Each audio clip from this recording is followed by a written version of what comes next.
Aray ko puti. Gigil na gigil na.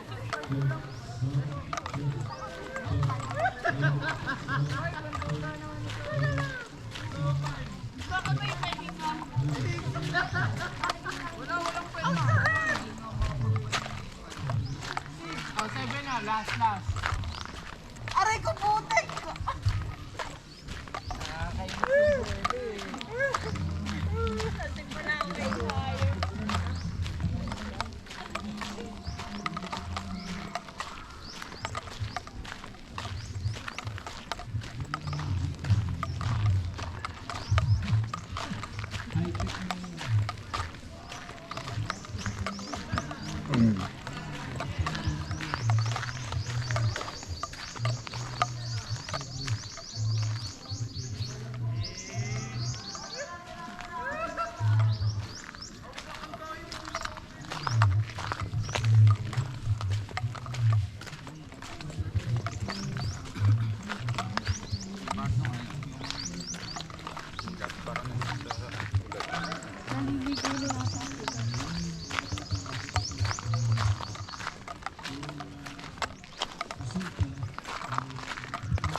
you. Salamat kay Brother Manny, Sister Virgie, Brother Vic, and Sister Rosalie, Brother Chris, Sister Evelyn. Okay. Sana po nakabawi ako kanina sa aking pagkakamali. Pag-ibigay man, pero binanggit na natin yung mga blessing. Lagay ko po, kung hindi pipigilan, maraming mga blessings talaga. At isang blessing na kita natin doon ay yung pagbabago sa isang pamilya. Hindi ko ba yung lagi natin isip, paano kayo mababago pa rin? Then that's it. That's the secret. And the secret is no secret anymore. Hindi na po secret yan. Yan po ay katotohanan na ang family altar po will alter. Ano po? The family altar will alter the family. Babaguhin ni family altar ang sambahin. Amen. Amen. Okay, so pinakahuli na lang po siguro, kanina po, ang dami pong binanggit, lalo na po doon sa mga challenges, meron sila, binanggit din po yung commitment ng mga bata, at talaga po paminsan-minsan yung mga commitment na yun ay nababago na po pagka lumalaki ng mga bata. At nabagay nga po kanina na nung maliit po sila, pwede pa, pero habang lumalaki ay nagkakaroon po ng konting problema. Apat na bagay po, communication, mahalaga po. Nagpo-communicate tayo sa kanila, sa mga bata. Hindi lang ito have a time of talking with God, pero talking with our family. Pag-usap sa kanila.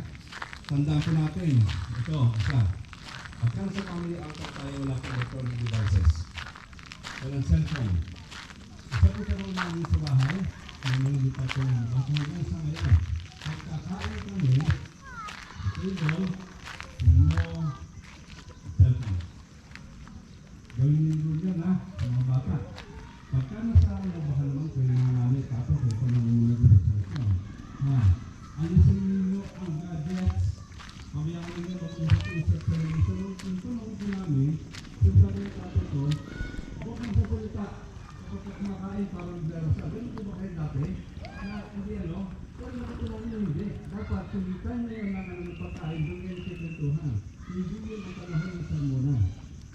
Yun ang panahon ng kwentuhan. At basta ko, ang nangyari, ang mga magandang yung communication, hanggang natadala ko yung ganda sa family altar. At maganda ko nag-develop ko yung ating communication sa family. Ang isang distraction ngayon ay yung cellphone. Isang, labas tayo. Nagkaroon tayo na nakakain tayo. Nakalabas na ako sa cellphone.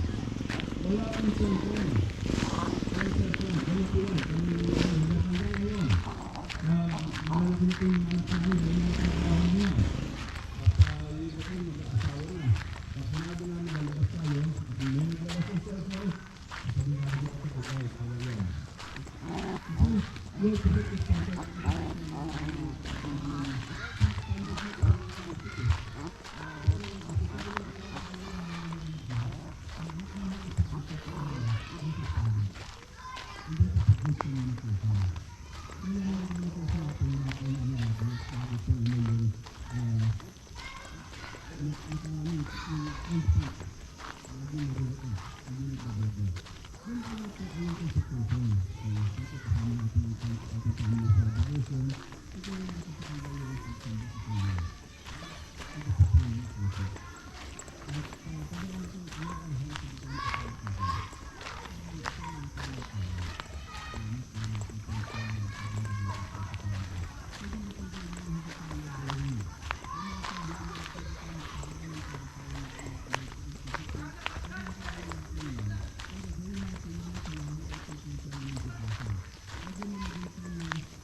consistency.